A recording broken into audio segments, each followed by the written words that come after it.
So you've just done your first sort of stand-up comedy routine. Yep. Supported someone. How did it go? How were you feeling beforehand? Things like that. I was incredibly nervous, like really, really nervous. I just thought I was going to walk out there and, there was going to be a room full of people. I was going to start my routine and then it was going to just fall flat and there'd be stonewall silence. But it didn't turn out like that. I did go on and, as I say, I was incredibly nervous to the point where on stage I was shaking, as I've been told by numerous people. But it actually went down really well. The audience seemed to like what I had to say. They laughed an awful lot at my jokes, which I was really surprised at because I didn't think I was actually that funny. But yeah, it just generally went really, really well, and it beat all my expectations of anything I could have ever hoped for. If you can laugh heartily and clap loudly for Mr. Luke Smith, going to give you some stand-up comedy. Thank you very much.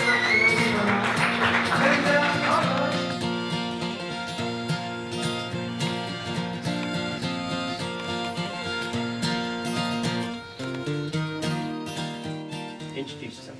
So, hi, I'm Luke Smith, I'm 25 years old, I'm a stand-up comic / volunteer worker. I do voluntary work at the British Heart Foundation as well as the Spring Arts and Heritage Centre, and I've also just started a career in stand-up comedy. Oh, and I also have cerebral palsy. So why did you decide that you wanted to get into stand-up comedy and what inspired you?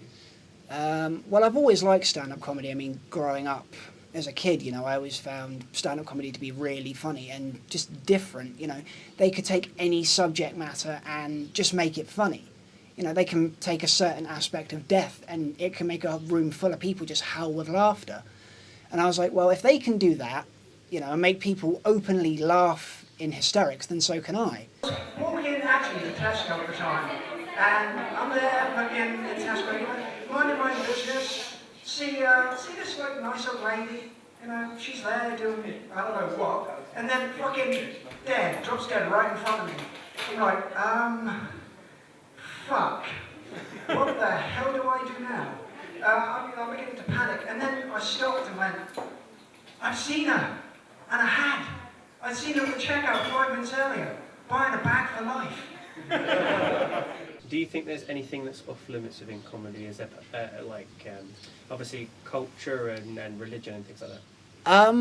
I don't think, personally at least, I don't think anything's off limits, but if you're gonna do certain things like religion, sexism, race, gender, stuff like that, you have to come at it from a certain angle so that it does come across as funny and not just wildly offensive. I've been called every name you can fucking think of. Seriously, think of some, shout a name at me, come on, shout one at me. Cunt! Yeah? You should be up there instead. Yeah, I've been called that plenty of times, mainly by Matt, not gonna lie. Arsehole. Yeah, that too. So, I have to admit, the other week, I got called the single most creative insult I've ever heard in my life. I'm walking along, minding my business, as you do, all of a sudden, you just hear this. Like penguin feet. And I kind of stopped and I looked around, I'm like, what is going on? What was that?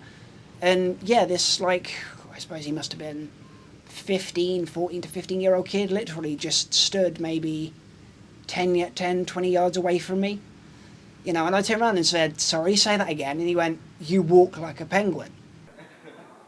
Your point is what?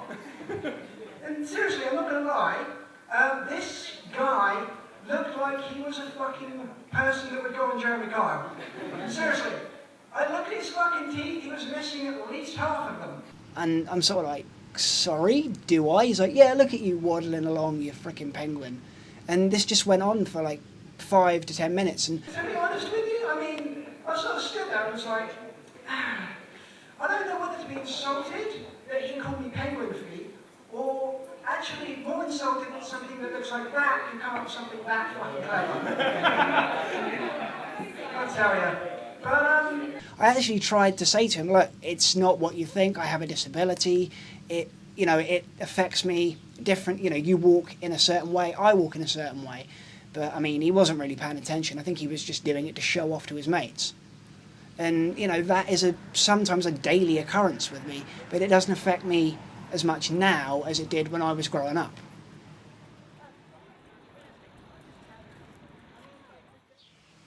Okay, what was your school life like, and growing up, especially dealing with like your disability and cerebral palsy? It wasn't easy at all. In school, I was constantly bullied, and of course, being so young, I really didn't have any idea as to why I was being bullied, other than I would just be randomly punched and kicked, and for no reason at all, by my classmates.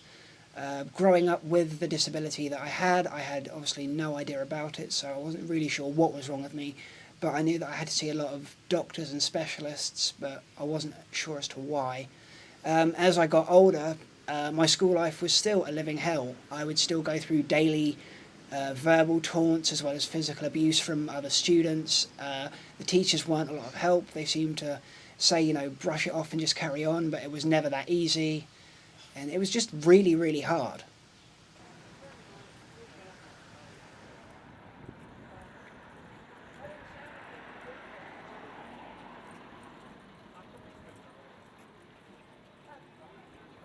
Growing up as I did, suffering the way I did, it knocked me for six. I was scared to do almost anything for fear of, I don't suppose, angering people, but getting, you know, called out on having a disability and having something, even like a job, maybe taken away from me on the grounds of, oh, you have a disability, you can't have that job.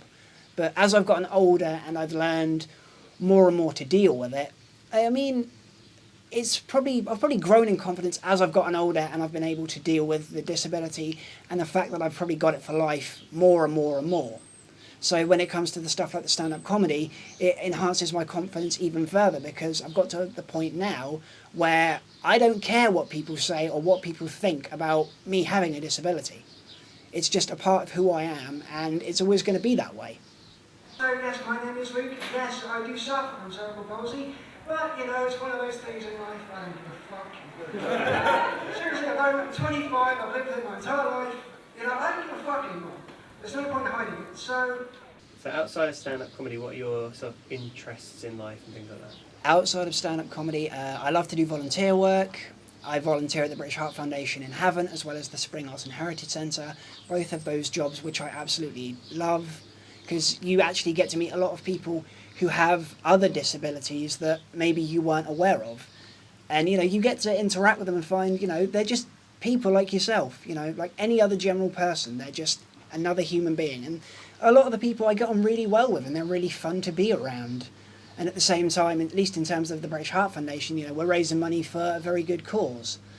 And alongside doing both of those, I also do voluntary DJ work for 2 different radio stations, again, which I enjoy immensely. Do you think doing the DJ work and sort of being out there as well with the public at like British Heart Foundation and stuff has sort of aided your confidence? Yeah, I think it has, because it does, again, it puts my disability on display for everyone to see, and there's me, they're just going, look, I've got it. If you don't like it, tough, you know. If you do, then great, you know, well done.